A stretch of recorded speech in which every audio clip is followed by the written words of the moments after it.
오늘 우리 함께 보실 말씀은 시편 22편 17절, 18절 두 절입니다. 시편 22편 17절, 18절 우리 함께 봉독하겠습니다. 내가 내 모든 뼈를 셀 수 있나이다. 그들이 나를 주목하여 보고 내 겉옷을 나누며 속옷을 제비 뽑나이다. 계속해서 시편을 나누겠습니다. 우리는 지난 시간 개들이 나를 에워싸고 내 수족을 찔렀다. 내 모든 뼈를 셀 수 있나이다. 16절과 17절을 함께 보았습니다. 이 내용을 예수 그리스도의 십자가 사건으로 봐야 한다고 말씀을 드렸죠. 이제 후반부에 제가 이제 그에 관해서 이제 설명을 드릴 텐데요. 십자가는 구약과 신약 전체를 아우르고 있습니다. 그러니까 성경 전체를 예수 그리스도와 십자가로 관통하여 여러분들은 반드시 보실 수 있으셔야 하는 거죠.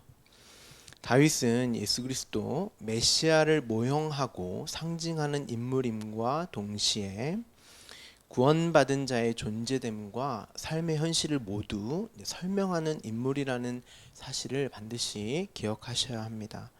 예수님은 구원자의 신분으로 구원을 설명하시는 그 구원의 삶을 동시에 사셨다는 사실을 꼭 기억하셔야 합니다.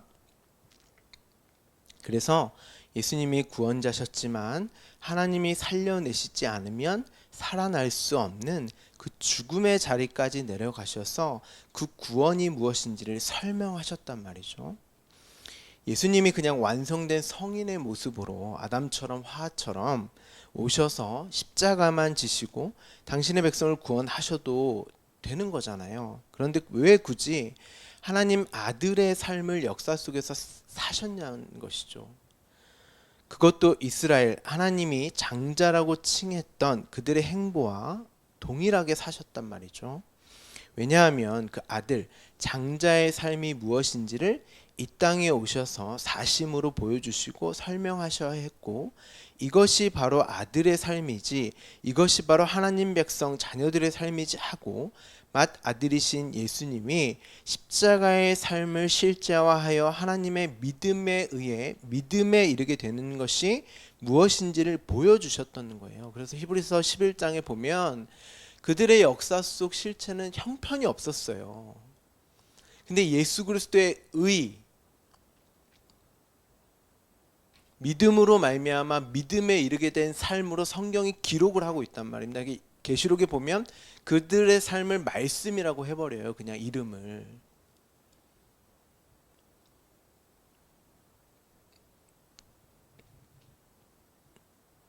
예수님이 하나님을 믿었다 그런 말이 아닙니다. 여러분이 믿음이라는 단어를 국어사전적 개념으로 이해를 하시면 안 돼요. 믿음은 하나님에 의해서 완전히 장악되어서 당신의 뜻과 계획, 당신의 원함이 이루어지게 되는 것이 믿음이란 말이에요. 우리가 하나님을 믿어드리는 게 아니에요. 하나님의 믿음이 우리에게 원함으로, 그게 내 원함이 되는 게 믿음이에요. 그 원함에 이끌려가는 그 삶 자체까지도 믿음이라고 한단 말입니다. 그래서 예수님을 말씀이라고 하는 것이죠. 왜냐하면 하나님을 보이시고 설명하시는 말씀 육신으로 이 땅에 오신 하나님이시기 때문이에요. 그래서 예수님이 당신을 나는 하나님이라는, 하나님이 하라는 말만 하고 하라는 것만 했다라고 하나님에게 복종하시는, 이것이 어떤 위계와 질서상 하등한 존재이기 때문이 아니라 예수님은 하나님과 하나님의 신적 본성이시고 동일한 본질이시고 동등한 힘과 영광을 지니셨단 말이에요. 그런데 예수님이 죽기까지 복종을 하신단 말이에요.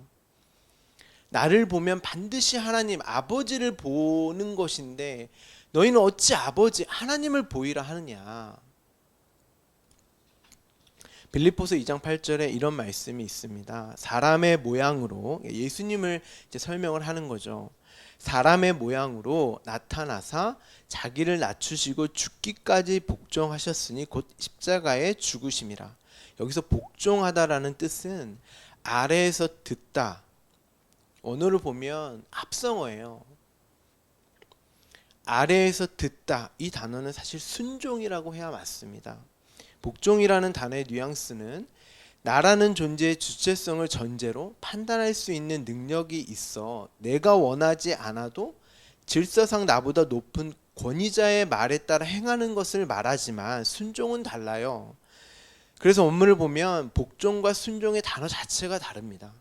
순종은 연합과 하나됨을 전제합니다.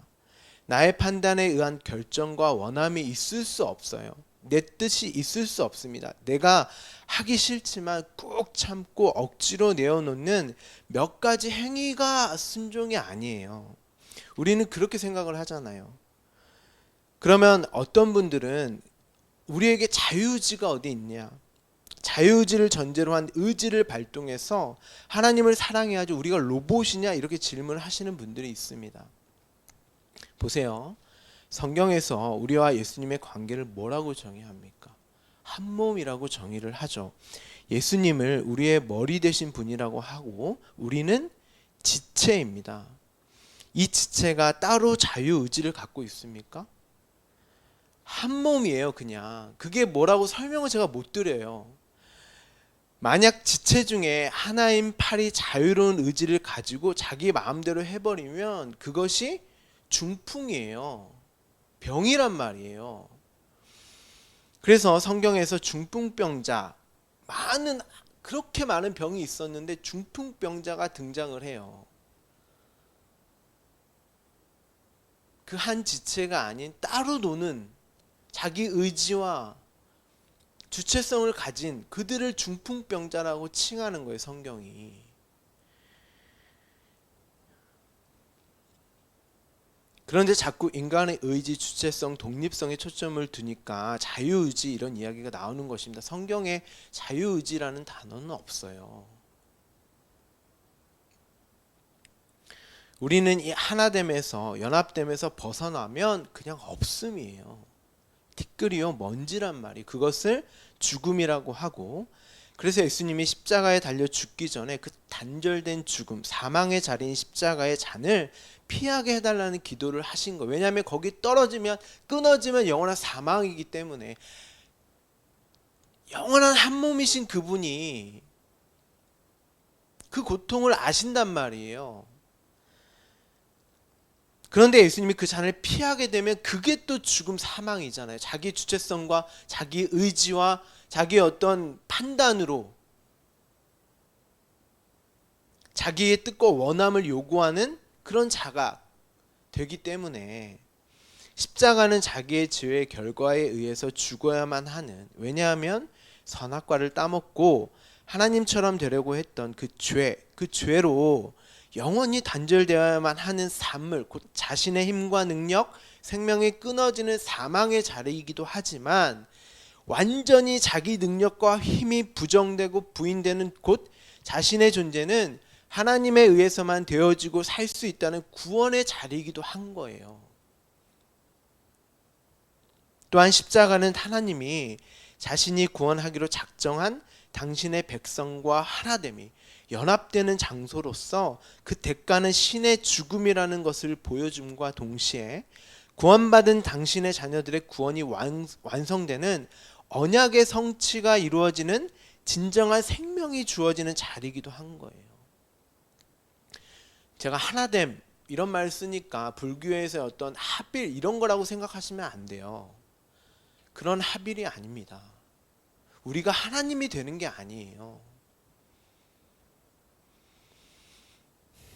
그래서 신의 죽음과 죄인의 살아남이 동시에 이제 그려지는 거죠, 십자가에서.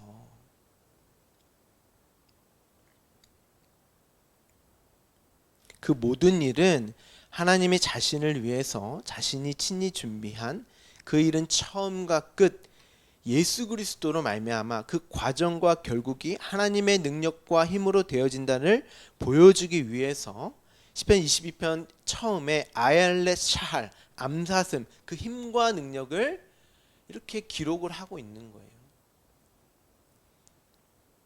우리의 힘과 능력은 십자가에서 죽고 하나님의 힘과 능력, 예수 그리스도의 힘과 능력이 드러나는 곳이 십자가란 말이에요. 그걸 동시에 그려내고 있어요. 하나님의 아들 예수 그리스도가 십자가에 달려 죽으시고 그 공의가 온전하게 충족되어 완성되어졌음을 다 이루었다라는 것으로 선언을 하셨던 거죠.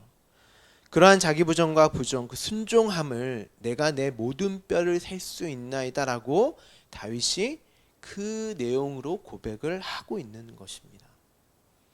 말씀에 의해서 자신의 존재성과 주체성이 해체되고 분리되는 그런 나는 없고 그리스도로만 사는 나의 나됨은 하나님의 은혜였다라는 것을 고백하는, 우리는 이 고백하는 거예요. 우리는 나라는 존재로 사는 것이, 내 주체성과 독립성, 나의 의지와 판단을 가지고 사는 것이 얼마나 고통인지를 깨닫고 하나님만이 옳습니다라고 하는 완전히 나라는 존재를 하나님께 맡겨버리는 하나님 절대 의존적 존재로 살게 되는 것입니다. 그렇게 우리는 지어졌어요. 처음부터. 거기서 벗어나면 그게 지옥이고 그게 죽음이란 말이죠. 그런데 그러한 십자가에 달린 예수 그리스도, 저와 여러분도 마찬가지예요. 그게 자기 십자가란 말이죠. 자기 십자가를 지고 간다는 말이 이 말이에요. 그곳이 구원의 자리란 말입니다. 하나님 절대 의존적 존재로 살아가는, 그러려면 나라는 존재의 자기 부정과 부인, 나는 없음이고 티끌이요 먼지라는 그 자인식이 반드시 있어야 한단 말입니다. 자궁 안에 있어야 한 몸이어야만 나는 존재일 수 있고, 그로 주어지는 젖, 양식, 생명, 긍휼이 주어져야 살아갈 수 있는 존재구나 하는 그 올바른 나의 그 존재됨, 자인식이 있어야 하는 거예요. 우리는 역사 속에서 그거 배우는 거예요.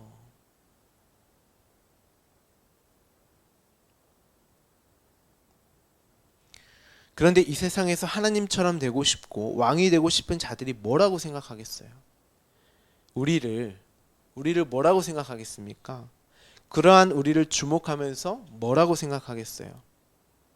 자, 우리 마태복음 55장 40절에 이런 말씀이 있습니다. 산상수훈의 말씀인데 마태복음 5장 40절입니다. 또 너를 송사하여 속옷을 가지고자 하는 자에게 겉옷까지도 가지게 하며, 예수님께서 하신 말씀인데요. 이 본문이 마태복음 산상순으로 너무 유명한 말씀이죠. 속옷을 가지고자 하는 자에게 겉옷까지도 가지게 하며, 이 구절이 단순히 누가 너에게 도움을 구하면 속옷 말고 겉옷까지도 싹 다 줘야 돼. 속옷뿐만 아니라 겉옷까지도 싹 줘야 돼. 그 정도로 선함과 자비함을 갖추어야 너는 내 아들이고 백성이다. 우리는 이렇게 이해하잖아요. 그런데 여러분은 하나님 자녀가 맞죠? 이렇게 사세요? 이렇게 하실 수 있으십니까? 이건 불교에서 더 잘해요. 다른 종교에서 더 잘합니다. 아니면 이렇게는 못하더라도 이렇게 되도록 노력하라는 그런 말씀인가요? 아니면 그렇게는 못하더라도 이러한 마음은 가지고 살라 그런 말일까요? 생각을 해보세요. 누가 내가 입던 속옷을 달라고 하겠습니까? 지나가는 거지도 더러워서 제가 입던 속옷을 안 입어요. 이건 그런 윤리와 도덕과 인류의 정도를 말하는 것이 아닙니다. 이 문장에서 가장 중요한 거, 헬라어는 가장 중요한 걸 맨 앞에 두거든요. 가장 중요한 단어가 너를 송사하여입니다. 우리가 앞서 17절에 시편 22편 17절에 그들이 나를 주목하여 보다가 이 말이거든요. 17절에 나는 완전히 자기 부인과 부정의 나라는 존재성과 주체성이 상실된, 내 판단과 의지가 삭제된 하나님과 하나 되고 연합된 자란 말이에요. 그런데 그런 예수를 저와 여러분을 에워싸고 십자가에 못을 박아버린 그들이 누구였어요? 율법주의, 유대주의, 인본주의, 앞서 뭐라고 표현했습니까? 그들을 사자, 개, 황소, 힘센 소, 군대, 군인, 강도, 이렇게 제가 설명을 드렸잖아요. 그들이 나를 주목하여, 다윗이 이제 그렇게 표현을 하잖아요.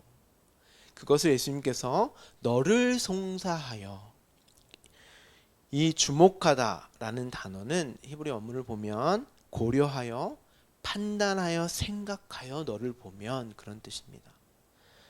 이 내용이 마태가 예수님이 하신 말씀으로 이렇게 사용을 한 건데, 너를 송사하여, 이 송사라는 단어는 원문을 보시면 판단하다입니다. 판단하다. 이 송사라는 단어가 재판을 하여 소송을 하는 그 절차를 이제 말하는 단어인데, 그러니까 그들이 뭐로 판단을 한다는 거예요?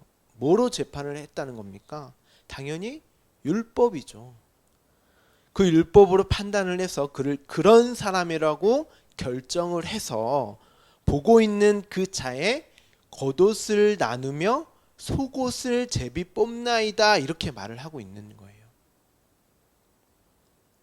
그런데 예수님은 이 표현을 그들이 너를 송사하여 너를 율법으로 판단하여 속옷을 가지고 하면 이렇게 얘기를 하시는 거죠. 말씀을 하시는 거죠. 그러니까 모든 이가 하나님 자리에 앉아서 하나님 노릇을 하며 율법의 주체가 되어서 선악의 주체가 되어 판단하여 속옷, 여기서 이제 속옷은 율법이에요. 제가 이걸 다 설명드리면 오늘 새벽 내에 못 끝납니다. 그래서 이 부분은 나중에 왜 속옷인지 왜 겉옷인지에 대해서는 추후에 나중에 자세히 설명을 드릴 건데, 이 정도로만 알고 계셔도 여러분들 지금 굉장히 좀 어려우실 거예요. 그냥 이런 뜻이구나 정도만 이해를 하고 넘어가셔도 좋습니다. 여기서 속옷은 율법인데, 그러니까 너 또한 자신들의 그 선악 체계, 지식 체계, 그 율법 체계의 세계와 구조 안에서 이루어지는 논리를 요구한다는 거예요. 그래서 그러함을 따져보고 자신보다 힘이 없는 자는 굴복하게 만들고 힘이 있는 자에게 복종을 하겠다는 거예요. 그러니까 예수님을 율법적으로 봤죠. 그 육을. 그래서 그들이 보기에 뭔가 신기하고 능력이 있어 보니까 왕으로 섬겼는데, 그거 안 들어주고 힘이 없다고 하니까, 나는 십자가에 달려 죽어야 되라고 하니까 그를 매달아 죽여버렸어요. 굴복시켰단 말이죠. 율법의 눈으로 그들이 판단하여서. 그러니까 예수님도 그렇게 대한 거죠. 그런데 그 복종은 언제나 상대방의 등에 칼을 꽂을 준비를 하고 있는 복종이죠. 그가 나보다 힘이 없다고 느껴질 때 그를 굴복하게 만드는 복종이란 말입니다. 그런데 예수님이 겉옷까지도 함께 줘라라고 말씀을 하세요. 속옷도 주고 겉옷도 같이 주라는 그 말이거든요. 왜 이렇게 말씀을 하시냐면, 예수님이 입으신 옷은 사실 하나예요. 사전을 찾아보시면 속옷도 겉옷으로 쓰이고요. 그냥 옷은 하나입니다. 진리의 옷, 의의 옷, 피 묻은 옷, 그 옷을 우리가 나중에 받는 거잖아요. 그렇죠? 우리가 입게 되는 거잖아요. 그런데 그들은 자신들의 판단, 율법으로 보는 눈은 예수님이 입으신 옷도 율법, 속옷으로 보였던 거예요. 아담과 하와가 하나님이 동산 안에 두셨던 그 나무의 열매, 생명의 열매가 자신들의 눈에는 먹음직도 보암직도 하고 지혜롭게 할 만한 탐스럽기도 한 그 열매, 탐욕의 열매로 봤던 것처럼, 그런데 그 열매는 생명의 열매, 하나님이 나를 만드신 창조주이시며 나를 그가 주시는 생명으로만 살 수 있다는 자기가 있어야 할 자리를 가르쳐주는 그 관계의 중보자 역할을 하는 그 열매였단 말이에요. 그 열매는. 그런데 그들은 그 나무의 열매를 자신들이 장악해서 주체성과 독립성을, 자신의 가치를 증명할 수 있는 탐심의 열매로 먹었던 거예요. 그것이 바로 하나님을 하나님으로 여기지 않는, 하나님의 자리에서 하나님을 끌어내리는, 하나님을 부정하여 죽이는 사건이란 말입니다. 그들이 예수님을 중보자로 보지 못하고, 구원자로 보지 못하고, 메시아로 보지 못하고, 자신들이 판단하여 하나님이신 예수님을 죽여버렸어요. 그러니까 자기에게 유익이 안 되는 하나님은 그가 하나님일지라도 죽인다는 거예요. 율법은. 우리가 그런 존재라니까요. 우리가 그런 죄인이란 말입니다. 그런 죄된 여러분의 모습을 보고 계시냔 말이에요. 요한복음 19장 23절입니다. 이게 좀 중요하기 때문에 요한복음 19장 23절, 24절 우리 성경책 있으신 분들은 한번 찾아서 함께 봉독하시면 좋을 것 같아요. 요한복음 19장 23절, 24절 군인들이 예수를 십자가에 못 박고 그의 옷을 취하여 네 깃에 나눠 각각 한 깃씩 얻고 속옷도 취하니 이 속옷은 호지 아니하고 위에서부터 통으로 짠 것이라. 군인들이 서로 말하되 이것을 찢지 말고 누가 얻나 제비 뽑자 하니 이는 성경에 그들이 내 옷을 나누고 내 옷을 제비 뽑나이다 한 것을 응하게 하려 함이라. 군인들은 이런 일을 하고. 보세요. 누가 예수를 십자가에 못 박습니까? 군인들이죠. 이 군인들이 앞서 유대주의, 율법주의, 인본주의에 사로잡힌 다윗의 말로 표현하자면 소, 황소, 사자 또한 강도들입니다. 그런데 마태복음에서는 뭐라고 하냐면 예수님이 그들이 속옷을 요구하면 겉옷을 함께 주어라 라고 말씀을 하셨죠. 그래서 그들이 그의 옷을 취하였다. 원어로 보면 받았다 이렇게 쓰여져 있습니다. 받았다. 그러니까 누가 넘겨준 거죠. 그들이 이 옷, 여기서 옷은 겉옷입니다. 이것을 네 깃으로 나눠 가지죠. 왜 이들이 넷으로 가지냐 하면 병사가 4명밖에 없어서 그런 말이 아닙니다. 우리가 10계명을 몇 개의 계명으로 이해를 합니까? 10개죠. 그렇죠. 그런데 그게 율법학자가 예수님과의 대화에서 뭐라고 말씀하세요? 예수님께서 2개로 말씀을 하시고 앞에 5개, 뒤에 5개가 그거 원래는 하나야 2개고 결국 그 2개는 원수 사랑이야. 그러니까 그냥 하나예요 원래 사랑. 그런데 그 사랑에 관한 말씀을 10계명으로 우리에게 주신 거예요. 그러니까 원래는 하나의 10이에요. 10계명이 아니고 11조도 열을 하나 드리는 게 아니라 열 중에 하나를 드리는 게 아니라 열을 하나로 드리는 거예요. 그러니까 하나나 열이나 같은 이야기입니다. 그런데 그 10을 하나로 하나님의 사랑으로 이해하지 못하면 그 열은 재앙이 된다가 애굽에서 있었던 10가지의 재앙인 거예요.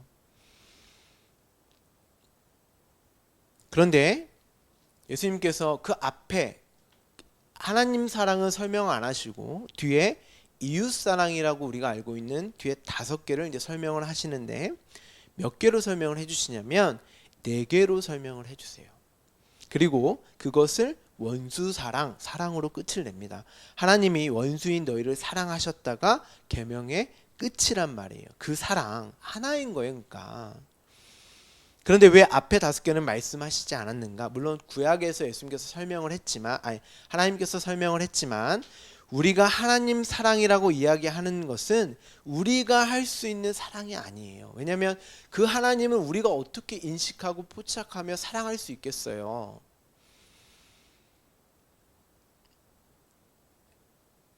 우리가 할 수 있는 사랑이 아니에요. 대신에 앞에 5개 하나님 사랑, 뒤에 5개 이웃 사랑이잖아요. 우리가 그렇게 알고 있으니까. 그런데 우리가 알 수 있는 것은 뒤에 이웃 사랑. 어떤 이웃?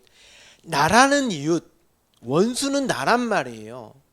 그러니까 그 하나님의 사랑이 원수인 나에게 어떤 사랑이 부어졌는지를 내가 알면 그게 앞에 5개의 사랑, 내가 하나님을 사랑하게 되는 거예요. 나라는 이웃을 사랑하신 육을 입고 오신 예수 그리스도의 사랑, 그 십자가로 우리가 하나님이 원수인 나를 사랑한다는 것을 알 수 있단 말이에요. 어떻게 해요? 그리스도의 영, 성령이 찾아오시면. 그런데 그 뒤에 5개가 앞에 5개와 같은 계명이란 말이에요. 그래서 예수님께서 이와 같으니, 두 앞에 5개, 뒤에 5개는 이와 같다, 그러니까 동등하다. 그러니까 뒤에 5개를 알면 앞에 5개가 되어지는 거예요. 그냥 우리가 하나님을 사랑하게 되는 거란 말이죠. 그 사랑을 아는 게, 원수인 나에게 어떠한 사랑이 부어졌는지를 내가 알면 그것이 앞에 5개 사랑, 5개 계명이 내가 그 사랑을 내가 하는 거란 말이에요. 그런데 예수님이 이 뒤에 5개를 넷으로 말씀을 하세요. 왜 넷인가? 우리가 넷깃이라고 번역된 이 깃이 이제 부분, 짝, 분깃 이런 뜻인데, 이게 히브리어로 우리가 창세기에서 아담의 갈비뼈, 신랑의 부분, 짝, 여기서 사용된 단어예요. 그러니까 우리가 예수 그리스도의 신랑의 부분, 짝이 되는 것을 말하고, 우리가 예수님의 신부됨을 말하고, 그것을 이제 어떻게 설명하냐면 성막과 성전으로 설명을 하세요. 그것을 구약에서 전체적으로 설명을 한단 말이죠. 근데 여러분, 그 땅의 성전이 넷으로 설명이 돼요. 정사각형이란 말이에요.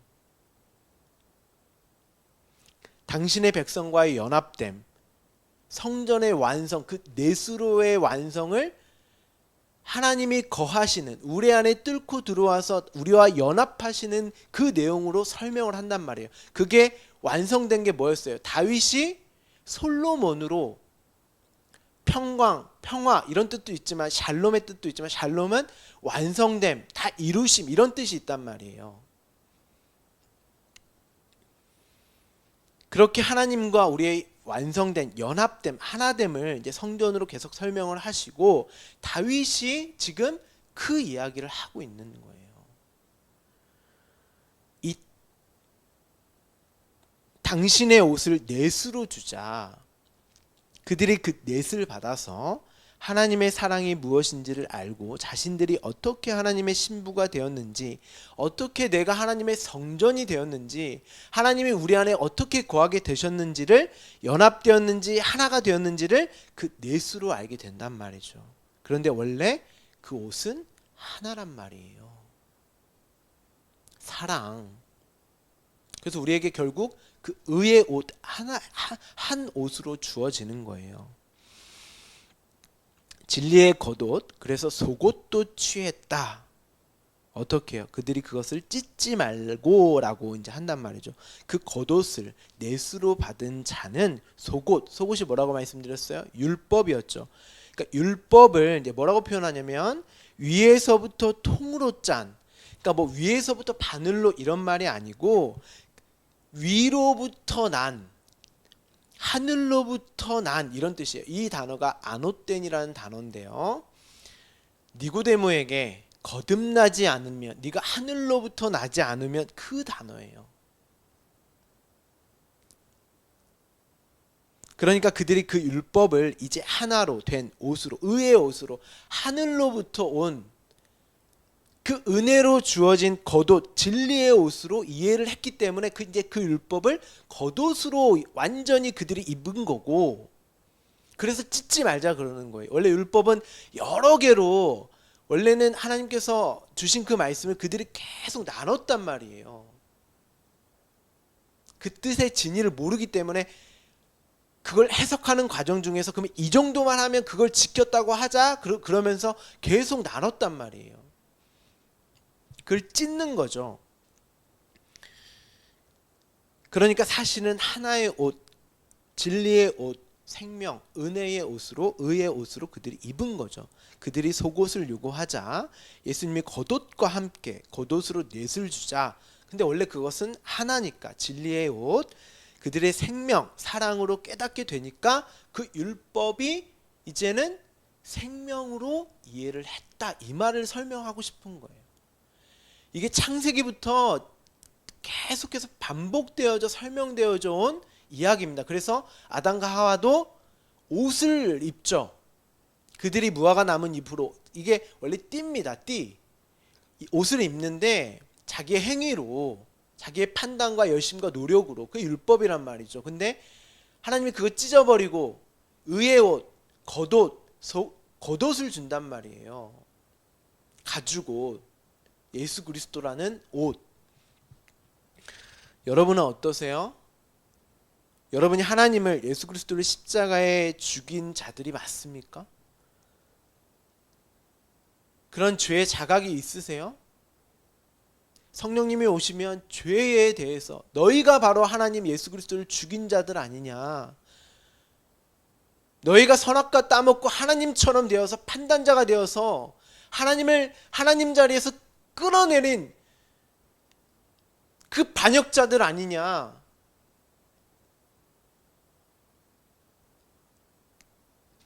그러한 나는 여전히 율법을 하나님께 들이대면서 이거 달라고 요구하고 저거 달라고 여전히 나에게 무엇인가를 필요를 채우는, 그거 안 해주면 하나님으로 여기지 않는,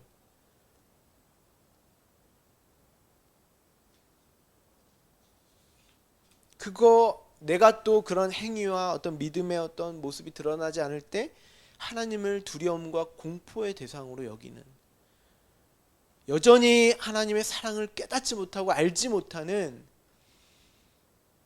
그런 모습으로 살고 계시지 않습니까? 그걸 믿음이라고 착각하면서, 그걸 섬김이라고, 그걸 하나님을 사랑한다고 착각하면서, 아닙니다. 여러분에게 사랑으로 구원을 이루신 예수 그리스도와 함께 십자가에 죽고 살아난 자들로 하나님을 의지하고 의존하는 그 아들의 삶, 자기 십자가가 실제화된 그 복된 삶, 구원의 현실을 여러분 살고 계시잖아요. 오늘 나눈 이 말씀이